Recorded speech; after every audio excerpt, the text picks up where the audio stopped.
Hi guys, so today we're going to paint this fancy goldfish, so let's get started. So to start out with, I have already drawn out my design in pencil, but I'm going to show you how I would draw it out in charcoal so you can see the design a little bit better. Now if you're not comfortable freehanding it with me, the traceable is available.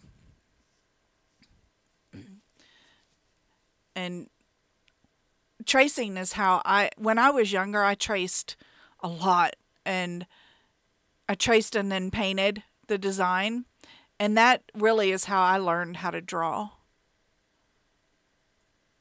Now in school and stuff, we learned the grid method and all that, but I think mainly my drawing skills came from tracing, because that kind of teaches you how to draw your subjects.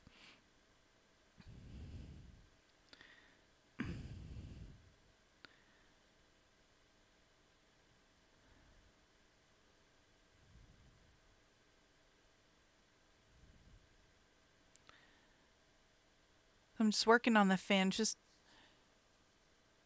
this little process takes a few minutes to work this all out.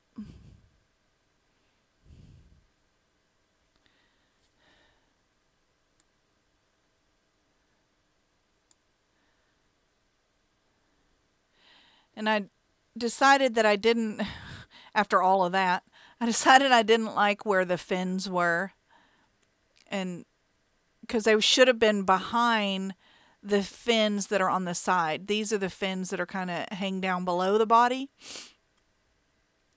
And so I needed to move them so they were behind the one that's on the side, up by the gill, that one.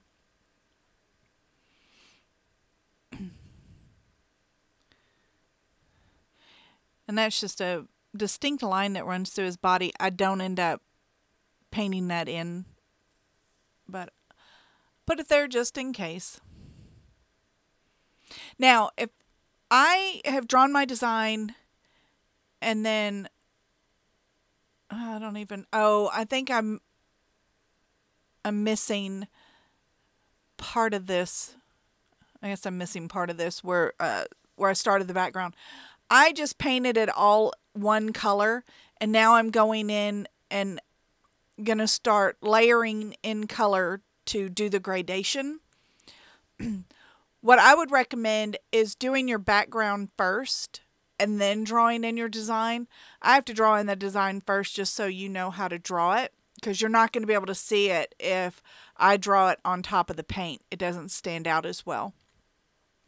So for y'all to be able to watch how I draw it out, I like to do it just on the black background. So for me, I'm going to have to paint around my subject.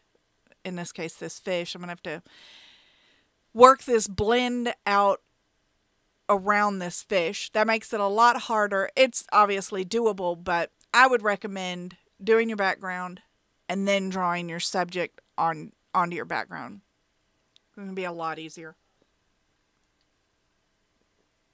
And the way I would do it is it's hard to tell on here. It looks like it's baby blue.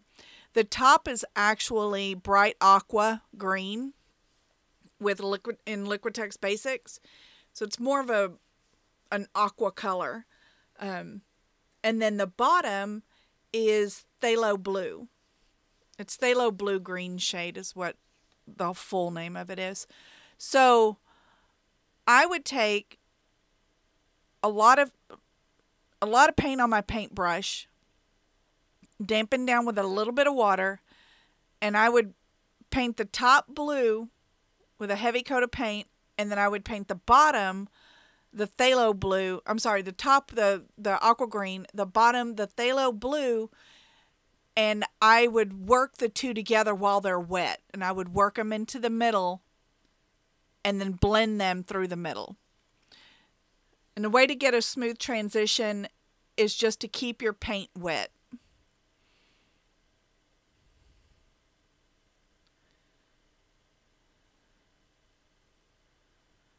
So for me, I'm having to kind of work this out. Now, the way I do it is I put paint down, and then you're going to see when I quickly go over it, I'm feathering the brush strokes out. So even though I have a lot of paint on my brush to do this, and I'll put the paint down, and then you're going to see I'm going to get up on the tip of my brush and I'm going to feather it out quickly. And that removes the brush strokes and gives me a very smooth transition between the colors. Now I'm feathering against the gradation. So the gradation goes from right to left.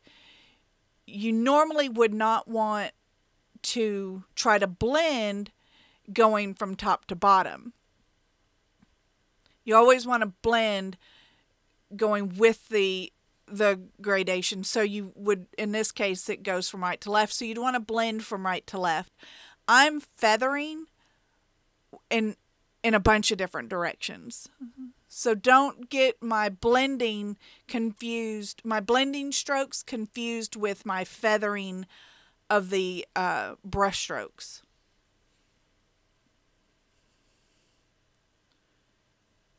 Because some people will think that in order to get a smooth transition between colors, you would want to blend from top to bottom as opposed to from left to right. You always want to blend in the direction that the gradation goes, if that makes any sense. So now I'm just taking some orange, and this will, it's going to take, orange is pretty translucent, so it's going to take a couple of layers to get it. I need it bright in some spots, and I'm going to be using, let's see, orange, and I think I did use yellow on this, and quinacridone magenta is going to be the color I use for the shadows.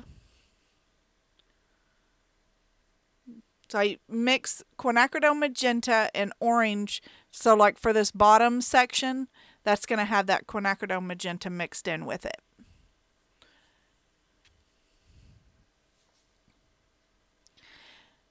And I'm just doing a base layer. So I'm just painting, just covering the background. This is just my base coat, blocking it in.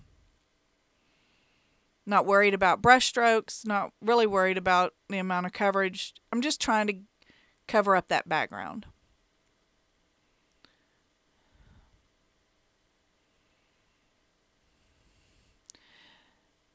Now I'm going in, and while I'm doing this, I'm going to go in. I'm adding in the scales. So we're not going to paint in every single scale. We're just giving the illusion of scales. And I do this by dotting my paintbrush onto the body in a very random pattern. I don't want a distinct pattern for the scales. You just want a random dotting with overlapping dots.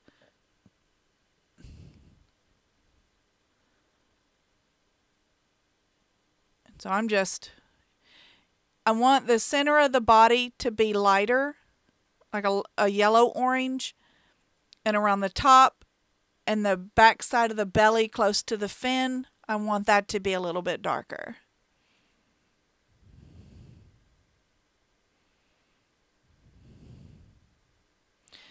I do recommend watching the YouTube video. I think things are a little more slowed down for that rock, showing the dotting. I have a heavy amount of dots on this fish. On the other one, I don't have as many, so you can really see the kind of quote unquote scale pattern.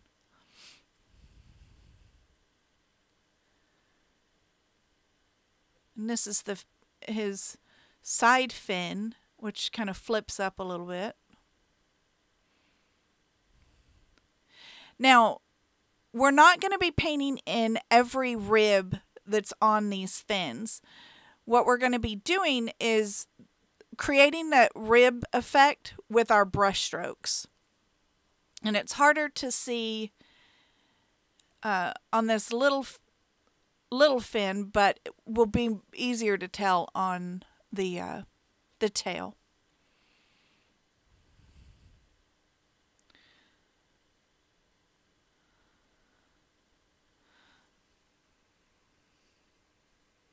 See how there's the brush strokes are creating the fin, not the fins, but creating the rib effect on the fins.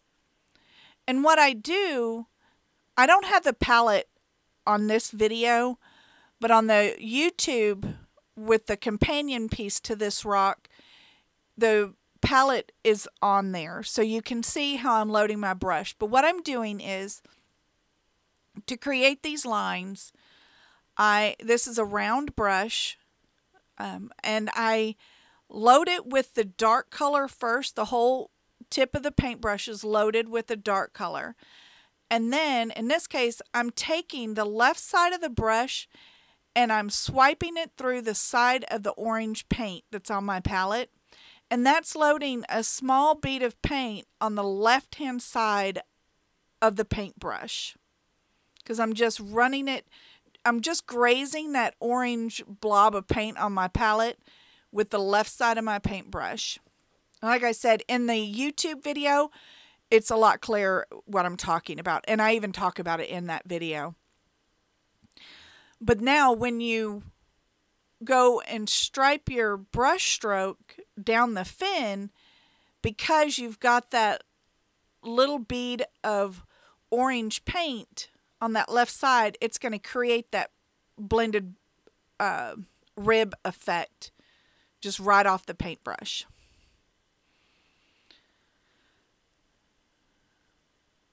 So this is just where I want the highlights to be on his body, you know, because they're kind of a round fish. They got little fat bodies.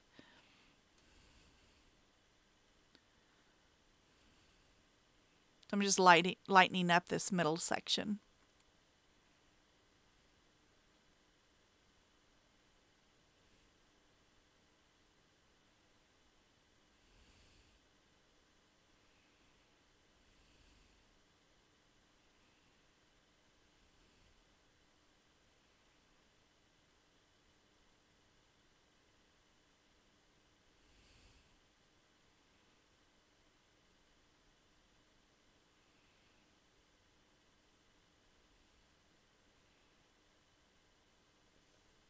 And I have the original photograph that this was taken from, this design was taken from in the corner, so you can see what the original fish looked like. And we don't need it to be picture perfect. We just want our end result to look like that fish. It doesn't have to look like a photograph of that fish. That's not what we're shooting for. But I would consider this would not be a beginner painting. This would be probably more intermediate. But I'm hoping that you'll still try to tackle this rock because it's really, you're not having to paint in a lot of detail. You're letting the brush stroke create the detail. Now I'm still having to work with my background, and I had a whole section here that I forgot to paint. But hopefully you did your background first and then sketched on your design, and hopefully you're not having to fight with painting around your design. So see how I'm doing the same thing with this one. I've got the brush loaded with a darker color on the full paintbrush, and then, well, here I don't. There I do. See how that left-hand side creates that line? I decided I haven't blocked in this tail yet, so I need to block in the color first, then go over it with the side-loaded paintbrush.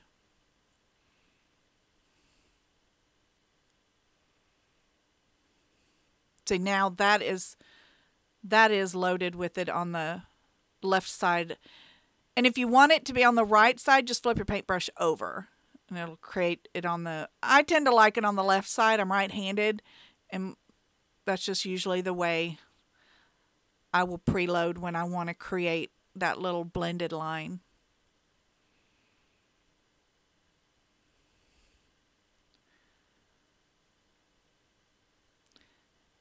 And I have to let that background dry and then come back with another coat to get this all blended correctly. Even in this one little section here. Now see right there, that's where I'm blending out those. You'll see I'm going to swipe it real fast. That's when I'm just blending out the brush strokes. Not really depositing paint on the rock.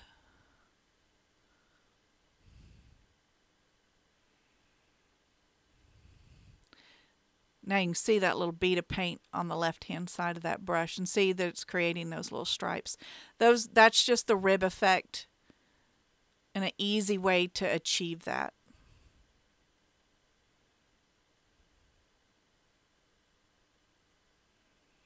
And if it's, if the line is too pronounced, you just go over it lightly once or twice. The more you go over it, the more it's just going to blend in. But see how I kind of touch it and it tones it down just a little bit? Because I don't need them really bright yet. I just need the indication of those ribs.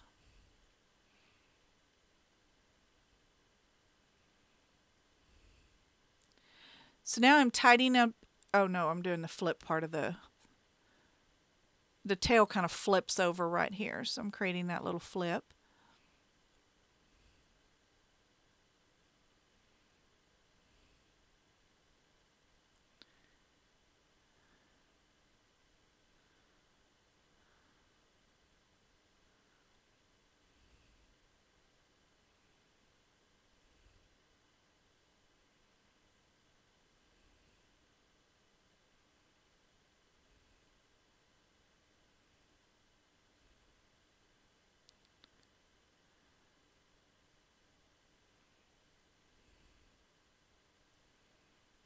So I've mixed some magenta in with my orange.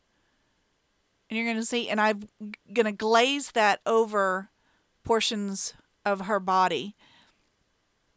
And you remember, to create the glaze, I add water to the mixture to where it's like a milk consistency. Sometimes you have to play with it and figure it out. That's the nice thing. If you do it and it doesn't glaze on correctly, or like if you have too much water, it's not going to glaze on correctly. You're going to put it on and it's going to come right off. You're going to lift it off really easy. When it's the right consistency, you'll glaze over it and it will stick to the paint below. But if it does, or if it's too thick, then it'll be like you're just painting over it. You'll lose the detail below it. In that case, just let it dry and start over. Do it again. So you can see there I'm showing you how there's that bead of orange on the left-hand side.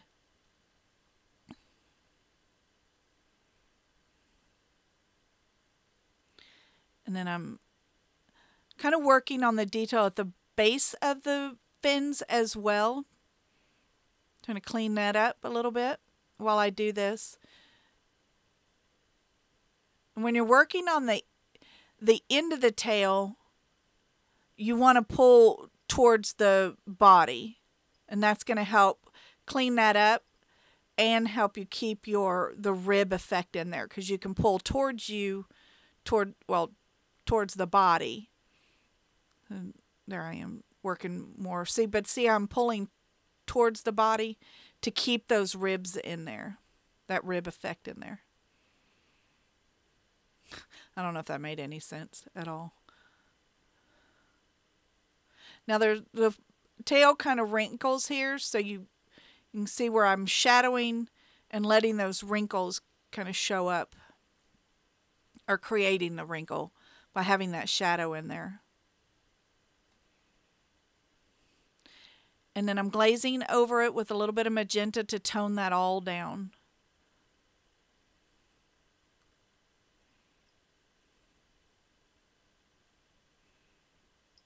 This is the other side. These are like a fantail, so this is the inside of the other portion of the tail.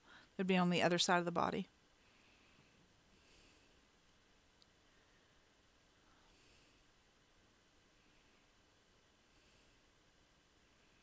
And see, what I do is I put the paint on, and then I'll wipe the brush off, cleaning most of the paint off, and then I'll go in and blend that out. And I'm just blending out the bottom edge, or the inside edge. So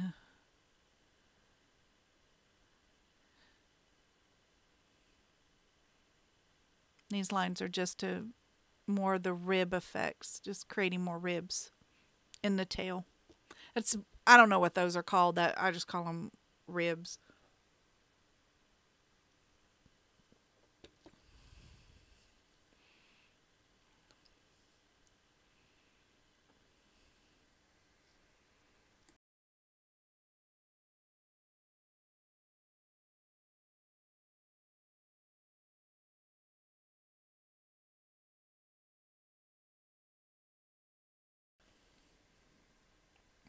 So now I'm blocking in the top fin.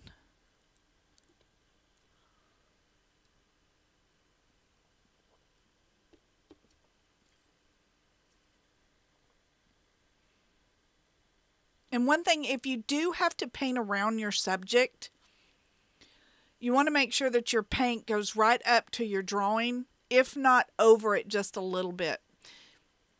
If you don't, then you need to take your paint over your background, just a hair, so that you don't end up with this halo of where your background and your subject meet. You don't want a halo effect. So you want to make sure that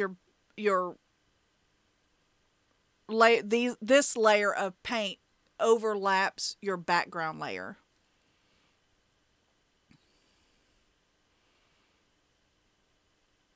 Because if your rock is white, it's going to give, if your background is white, it's going to give it a halo effect. If it's black, it's going to give it an outlined effect.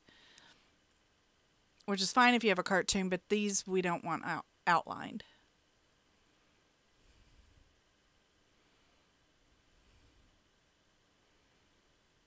So now I'm loading my paintbrush like I told you before, where it's loaded, with the lighter orange on the left hand side.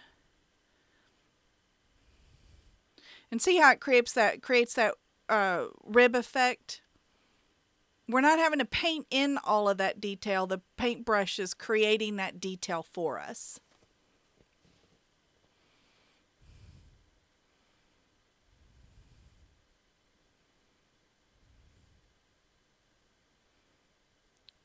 So now I'm just going to paint in the whole eye orange.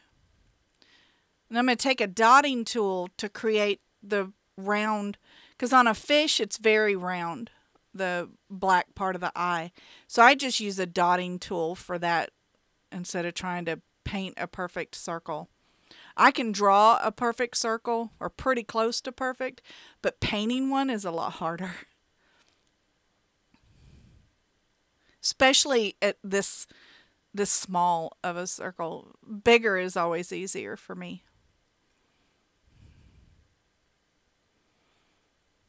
So I'm going to let that orange of the eye dry before I dot it.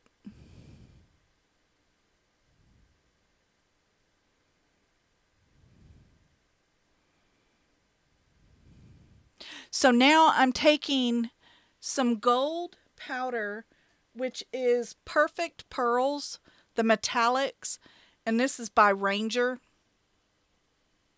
And I've had this for a long time, but I think they still sell it. If I can find it, I will link it to Amazon in the description below. So there's the pack I have comes with like a gold, a silver, I guess it's like a brass and a copper. And I'm going to use all but the brass on this fish. Now you don't have to do this part of it if you don't want to, but goldfish are so, they look metallic in the water, like they're real reflective. So I wanted to go ahead on this one and just play with these powders. Now these powders, they're not like my mica powders that I've used on some of my rocks. These, you dampen your paintbrush, and then so you're actually painting on this powder, and it sticks better. It doesn't like fly all over your rock. And it's acid free, so we don't have to see it says acid free. I'm just kind of showing you what colors I'm using. There's the perfect copper. I'm using the gold for parts of the areas where it's orange, and I'm using the copper in the areas where I've hit it with magenta, like on the back and on the belly. The shadowed areas, I went over those with the copper. And again, my paintbrush is wet. Or damp. At least it's damp.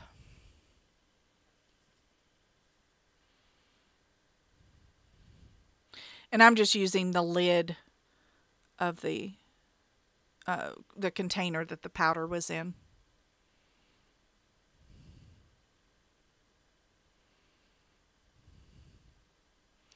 And I'm just painting in kind of the ribs in the, I believe this is, yeah, still the copper color. Now this is really going to reflect off of my overhead lights. Now I'm going to dot in the eye, and I'm using my airbrush, my Liquitex Airbrush black paint to do the eye.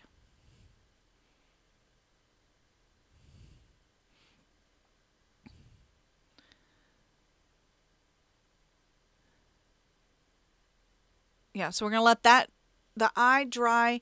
Now I'm taking the silver, and I'm going to do just right on the middle of the belly for a highlight in the where I want the lightest section to be.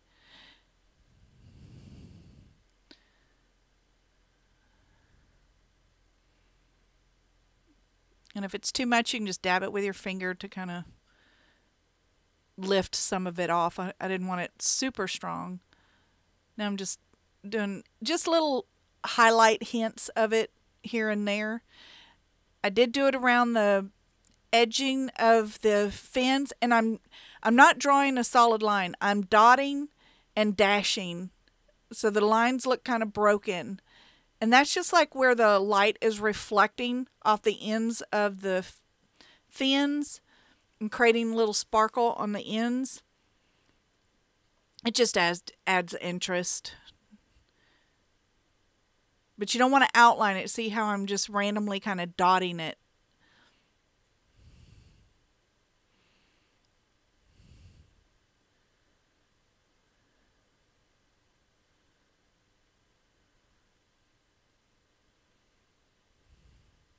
Oh, I'm off. I think I was just kind of highlighting the top of the head a little bit.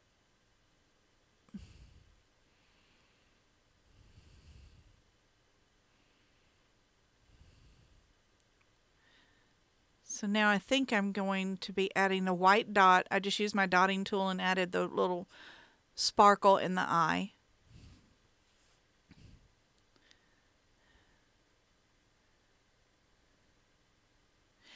Now, I didn't record it, but I did go back later and added the bubbles like I did on the YouTube video with the companion rock.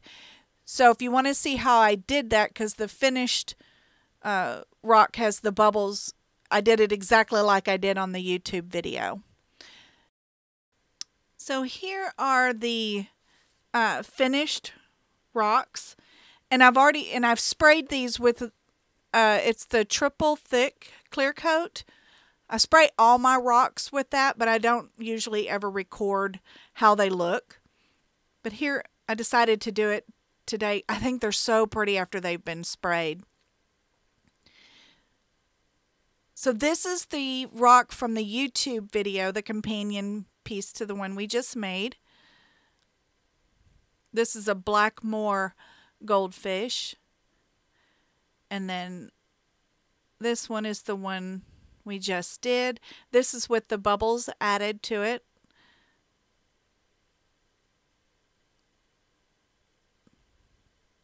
And this is a fancy goldfish. I think they turned out so cute. So I hope you will give these a try.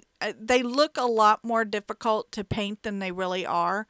Like I said, all the detail is in the brush strokes. So it makes it a lot easier. So if you do decide to paint these, make sure to message me and let me know. I would love to see them. And there you go. There they are together. So I want to thank you so much for your support. Without you, this channel would not even be possible, or my YouTube channel wouldn't be possible. So I just want to thank you. You guys rock. And I will see you in the next video. Bye-bye.